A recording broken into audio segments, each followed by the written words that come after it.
Buenas noches, somos el grupo número 3, conformados por Elian Dueñas, José Luis Isa, Luis Bacón, Luis Imbaña y Gianardo Moreno.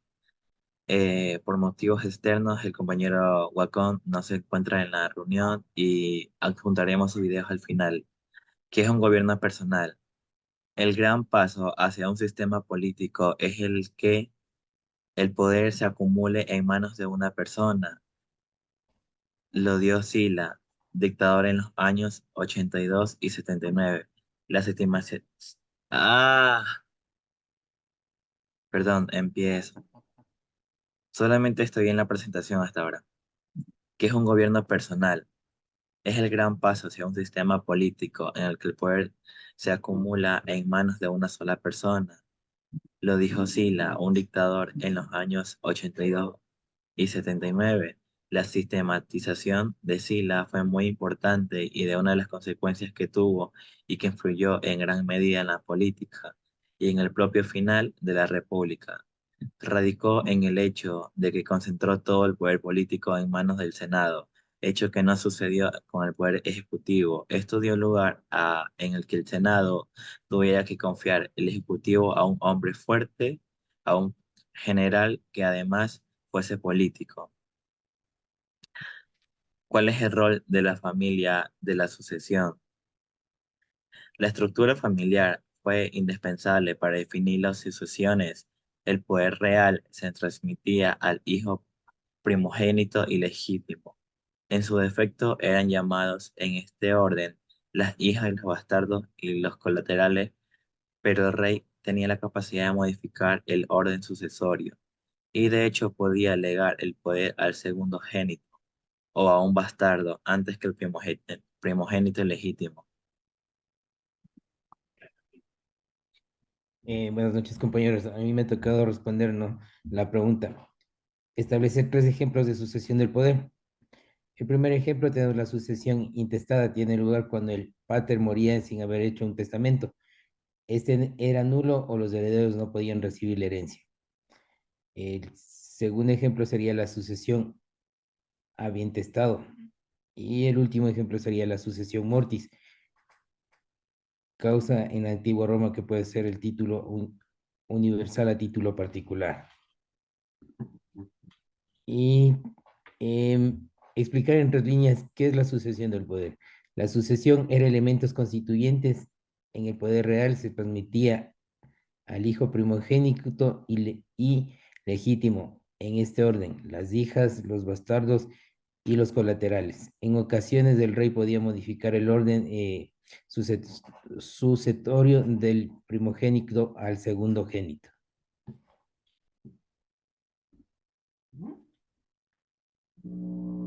Gracias, compañeros. Buenas noches.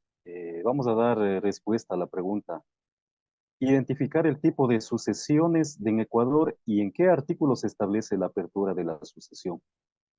Debemos tomar en consideración que en Ecuador la Constitución establece una sucesión legítima. Esta sucesión se rige por el Código Civil ecuatoriano. La apertura de la sucesión se establece en el libro tercero de la sucesión en el artículo 993 del Código Civil. Hay que tomar en consideración que esta sucesión puede ser testamentaria cuando ya existe un testamento o intestada sin testamento. En ambos casos es necesario seguir un proceso legal para determinar quiénes son los herederos y cómo se distribuirán los bienes del fallecido. Esto también podemos encontrarlos en los artículos 994, 996 y 997 del Código Civil. La siguiente pregunta, compañero.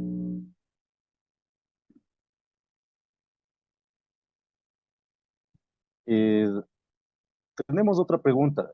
¿Cuáles son las constituciones imperiales en Roma y su definición? Se debe tomar en consideración que las constituciones imperiales eran las decisiones del emperador que tenían fuerza de ley. Aquí tenemos las siguientes constituciones: los edicta, los decreta, los rescripta y la mandata. Los edicta eran proclamaciones generales. Los decreta eran sentencias judiciales. Los rescripta eran supuestas a consultar. La mandata eran instrucciones a funcionarios.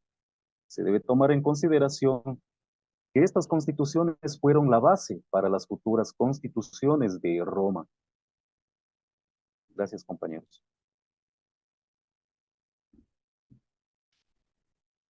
Buenas noches. ¿Quiénes son los precursores de las escuelas sabinianas? El fundador de la escuela sabinianos fue Casio Atelio, Capitón, quien gozó de los ius publicis respondiende otorgado por Augusto, quien dio nombre a la escuela sabiniana. Fue Mauricio Sabino, quien gozó del ius publicis responde dado por el emperador Tiberio cuando ya tenía 50 años. Fue un humilde docente que de no tanta relevancia en materia jurídica. Otros sabinianos prestigiosos fueron Cayo Casio Longino, Jaboleno Prisco y Salvio Juliano, Sexto Poponio y Gallo. ¿Cuáles son las características de las escuelas sabinianas? Las escuelas sabinianas, una de las dos principales escuelas de jurisprudencia en la antigua Roma, se distinguen por varias características que la diferencian de la escuela proculeyana. Algunas de las características son tradicionalismo jurídico. La escuela sabiniana se caracteriza por su interpretación más conservadora y tradicional del derecho romano. Sus miembros tendían a respetar y mantener las normas y costumbres jurídicas establecidas en lugar de buscar innovaciones o reinterpretaciones. Otra también es literalidad en la interpretación. Los sabinianos preferían una interpretación más literal de las leyes y textos jurídicos. Se enfocaban en el significado directo de las palabras y las disposiciones legales, evitando interpretaciones que pudieran alterar el sentido original. Y esas son algunas de las características que yo conozco de las escuelas sabinianas. Gracias. Buenas noches, me presento, soy el estudiante Luis Reinaldo Guacó Morales. El día de hoy voy a analizar dos preguntas. Una de esas son sobre las funciones principales del derecho como fuente del derecho.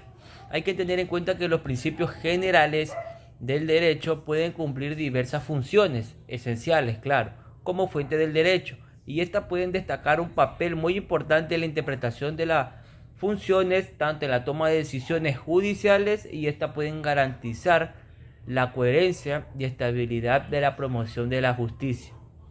A continuación dictaré las siguientes funciones muy importantes de la fuente del derecho. Se podemos encontrar la función supletoria. Claro, la función supletoria puede llenar vacíos legales. Este principio puede actuar, se podría decir así, como norma subordinada. ¿Para qué? Para llenar algunas dudas y mantener el orden jurídico cuando haya una disposición específica, y esta puede ser aplicable. Esta función es crucial también. ¿Para qué? Para garantizar que los casos no sean previstos por la legislación específica, y esta puede ser resuelto como justicia y equidad, claro. La siguiente función es la función de interpretativa.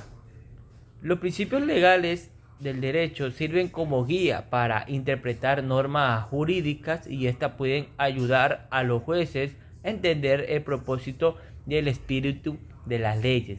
¿Para qué? Para facilitar una aplicación más coherente y razonable del derecho. La tercera función podemos encontrar la función de decisiones judiciales. Estas pueden proporcionar, eso sí, una base sólida. ¿Para qué? Para las decisiones judiciales. Hay que tener en cuenta que los jueces pueden recurrir a los principios generales del derecho. ¿Para qué? Para justificar y fundamentar sus fallos, especialmente en casos complejos o novedosos. También podemos encontrar la legitimidad y equidad.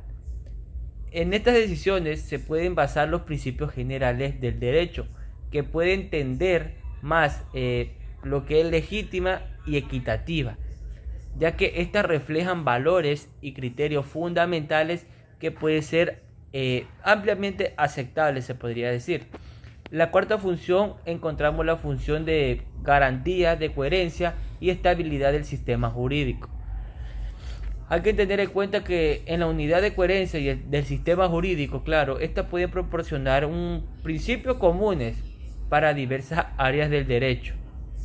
Eso sí, esto puede ser esencial ¿para qué? Para evitar conflictos de normativas, eso sí, un poco tanto difíciles se podría decir. En la siguiente podemos encontrar la estabilidad y continuidad. Hay que tener en cuenta que los muchos principios generales del derecho pueden entender la naturaleza y esta puede ser estabilidad de tanto lo que es duradero y pueden aportar una continuidad prevista al sistema jurídico. La cuarta función es la función promotora de la justicia. En esta podemos encontrar dos tipos de subtemas, se podría decir. Una de esas son los principios de éticas morales. Otra puede ser la protección del derechos fundamentales, claro. En general, ¿ya? El principio éticos y morales, claro, estas pueden incorporar valores éticos y morales, claro. ¿Para qué? Para fundamentar lo esencial de la promoción de la justicia. Eso sí, estos principios pueden reflejar una idea de equidad, igualdad y dignidad humana, que son esenciales para un sistema en orden jurídico, claro, de hoy en día. Asimismo, la protección de derechos fundamentales.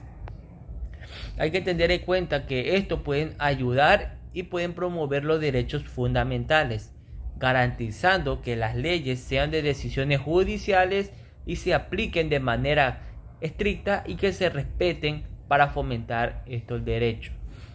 En general, hay que tener en cuenta que los principios generales del derecho, a mi parecer, pueden desempeñar un papel fundamental, tanto en lo que es multifacético y esencial para el ordenamiento jurídico. Hay que tener en cuenta que esto, asimismo, a mi parecer, su capacidad puede llenar varios vacíos, se podría decir, de normas y pueden estas fundamentar en decisiones judiciales, garantizando, eso sí, la coherencia y la estabilidad, del sistema jurídico. Asimismo, pueden promover la justicia y esta se convierte como fuente vital del derecho de hoy en día.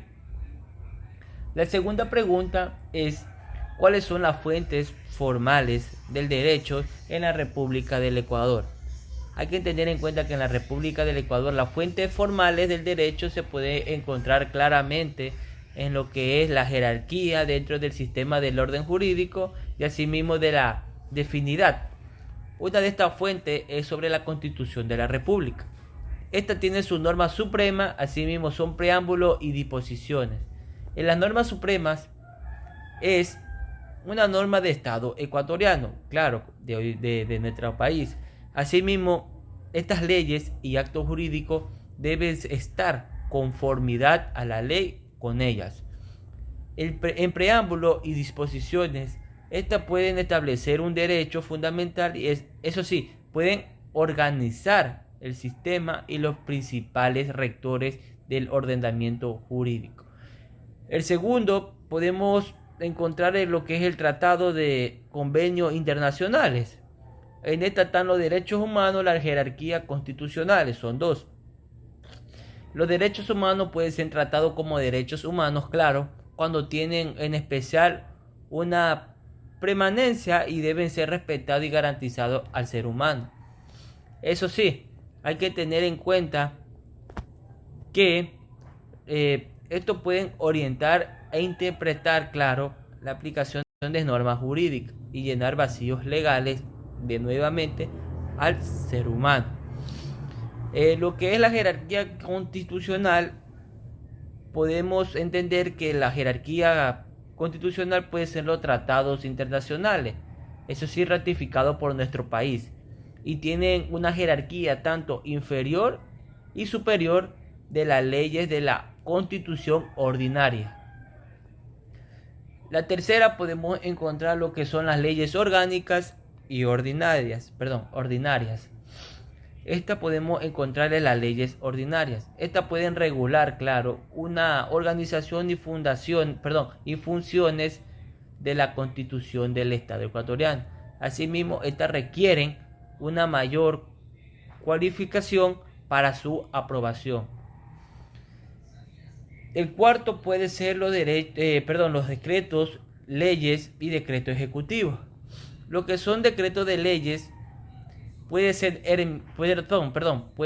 emitido por el presidente en situaciones de emergencia, claro, y esta tiene un carácter legislativo temporal, que hasta la propia Asamblea Nacional lo puede aprobar. Eso sí, se puede modificar, etc. Lo que son decretos ejecutivos, estas regularizaciones son administradas emitidamente, claro, por el presidente de la República para la ejecución de las leyes y administración del Estado. La quinta son los reglamentos. Una de estas son las normas del desarrollo. Asimismo, estas pueden ser emitidas por el Ejecutivo, por otras autoridades que pueden ser administrativas para el desarrollo y detallar aplicaciones de las leyes. Hay que tener en cuenta que asimismo podemos encontrar lo que son ordenanzas municipales, resoluciones de los gobiernos autónomos descentralizados, es decir, en este caso los municipios. Sus normas legales pueden ser emitidas por gobiernos locales dentro de su ámbito de competencia territorial. ¿Para qué? Para regular materiales de intereses locales. La séptima, podemos encontrar lo que son resoluciones y reglamentos de entidades públicas. Claro, hay que tener en cuenta que el diferente organismo y entidades públicas pueden regular aspectos específicos dentro de su ámbito de competencia. Por último, podemos encontrar lo que son las costumbres. La costumbre puede ser considerada como funciones del derecho, en ausencia a una ley específica, siempre y cuando no contradiga a la Constitución y a las leyes. Y para terminar, podemos encontrar lo que son las jurisprudencias, claro. Las jurisprudencias son las decisiones de los tribunales, claro, especialmente en la Corte Constitucional y en la Corte Nacional de Justicia. Estas pueden tener un carácter vinculante y sirven como interpretación, claro, de un informe del derecho. A mi parecer, estas funciones dichas mencionadas son un sistema jerárquico. ¿Para qué? Para dentro de la Constitución prevalecer sobre los demás. Y claro, cada una de estas fuentes pueden estar en conformidad con las normativas de mayor jerarquía para ser válidas y aplicables.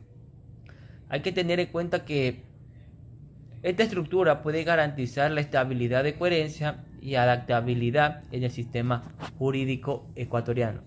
Muchas gracias.